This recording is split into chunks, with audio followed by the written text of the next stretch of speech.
Spurs announced on Sunday they had sacked head coach Robert Vilahamn after 2 years in charge. Spurs had handed him a 3-year contract extension last July after they reached the FA Cup final and finished 6th in the WSL. That was just 1 point off of a club record points total. But this season has been a slightly different story.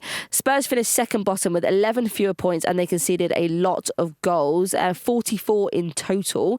Managing director Andy Rodgers said there have been some special moments during Robert's tenure, including reaching the FA Cup final for the first time. However, results and performances this season have not been to the level we would expect, and now is the right time to make a change. Rach, what were your reactions to this? Because it kind of felt like things were heating up around Robert, given how, I would say, fairly catastrophic Spurs' season has been this year. Yeah, I mean, I'm always an advocate for giving managers more time, especially when they've had an exceptional season, an unexpectedly good season. They're always going to have the come down the next season. I thought it would have happened sooner if it was going to happen, if I'm being totally honest. I think when I saw that Martha Thomas had signed a new deal, it made me think that they may not be carrying on with Robert. You thought it was either Robert or Martha? Because part of me thinks they perhaps recognise that Robert didn't get the best out of her, rather than feeling like she wasn't what they needed, if that makes sense. So that made me think, okay, maybe Robert isn't getting the best out of his players, and that's something that the club feel. If they're backing the player over the man, they're not. You know, I don't want to put it as a backing the player over a manager, but that's just kind of triggered in my head. I was like, interesting. I don't feel like that would have been a Robert decision, which then made me think perhaps he was going to go. So they feel like a player like Martha has an awful lot more to give, and they need a manager who can get the best out of her. We had the whole Hayley Raso thing as well. Like, she just doesn't seem to be having a great time at Spurs. And I did feel there was often a bit of indecisiveness over some of the decisions he made this season, which I spoke about around the England Thomas decision, not getting the right players in to fill the holes of Bizet and Clinton. All these kind of little small things all just led to a very, very shaky season and a lack of consistency. And I think what we loved so much last season was that we really felt like the players had bought into what Robert was trying to do.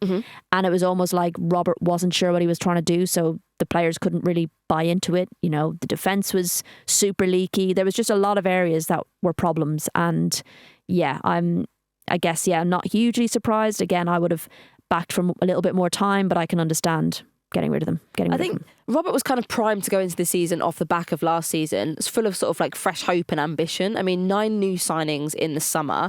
Obviously, you mentioned there Hayley Raso, you had Spain internationals join in. Yeah, there was a little bit of kind of, not upset, but I think there was a lot of people who were kind of disappointed to see Grace Clinton go. Like, could more have been done to kind of keep her? But at the same time, it was pretty clear that Grace kind of wanted to go back to Man United. Then Celine Bizet, obviously going as well. But it felt like there was still enough about Spurs that they shouldn't be finishing anywhere near the bottom. To go from 6th to 2nd from bottom is absolutely catastrophic. And I think you mentioned there sort of about how some of the players are maybe feeling around Robert's leadership. I mean, Hayley Raso, there was kind of reports in April, sort of seeing her kind of turn up at games where Spurs were playing at the same time but going to different games, and kind of removing references from Spurs in her Instagram and things like that. But it wasn't really ever clear what was kind of going on and why that maybe division had sort of emerged between Raso and the club. But yeah, and I mean, with respect, I don't really think she kind of necessarily lit up the pitch when she did play for Spurs, and part of that could be that she wasn't especially happy there.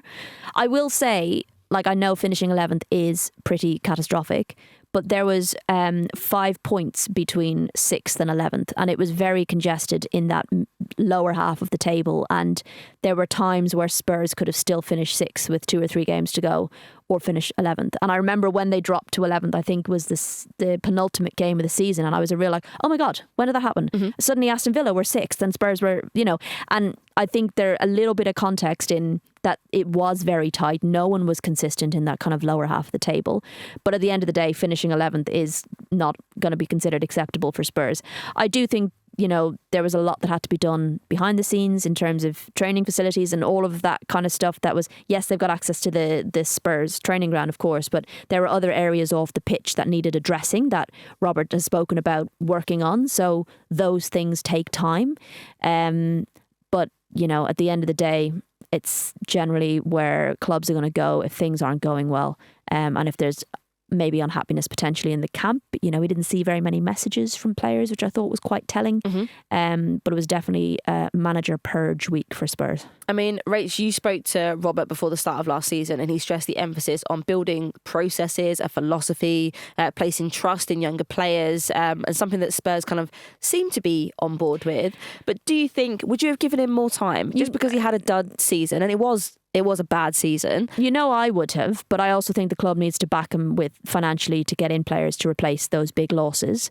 I think it's very easy to be on board with building a philosophy and placing trust in young players when it's going well. And, I guess it's how far does that trust go when things aren't going so well, and how much will you back a manager when things aren't going so well? So I do think you need to sometimes be able to ride the rough with the smooth, and it's not always going to be perfect, and you're not going to continue to improve season on season. But I think had they finished maybe 9th or maybe even 10th, maybe it wouldn't have been considered quite so disastrous. But to look at the table and be second from bottom, it might have just been the killer blow. Do you not think it was quite unusual timing though? Yes. I mean, it's come a month after the end of the domestic season. You'd have kind of thought that maybe that would have been made more, I don't know, closer to the end of the season. They would have already decided that actually the season wasn't going to plan and already be putting in place kind of efforts and resources trying to look for a new manager. But to do it almost kind of sounded like they weren't too sure if they wanted to make that call, or we're going to give him that extra time by kind of having that month gap. Yeah. I suppose you have to look at who is out there as a replacement. Well, I thought the timing was unusual. Maybe from an HR perspective, getting rid of both of them in the same week was lighter on the paperwork. I don't know, the man hours, who knows? But also, Euros time, there's in 5-6 weeks time, there's going to be a number of managers looking for a job. So they could already be eyeing some people up. There could be some managers out there looking to do a major tournament and move into domestic football. Do you get Laura Kaminsky back in? Well, listen, she's been with Spurs. She's on the lookout for a job. Matt Beard. And major tournaments are often shop windows, not just for players, but for management. So an interesting time, yeah. God, who would you bank? Who would you bank on? Is there any kind of favourites that you think? I don't know yet because it's so recent. It's kind of hard to know.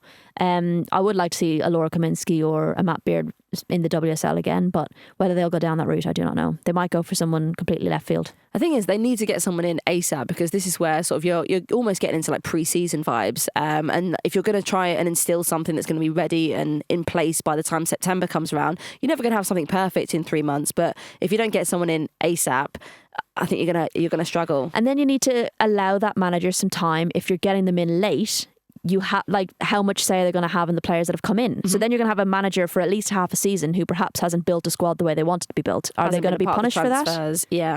And it feels like Spurs will punish. Spurs aren't ones to let you have more than your intended time, your allotted time.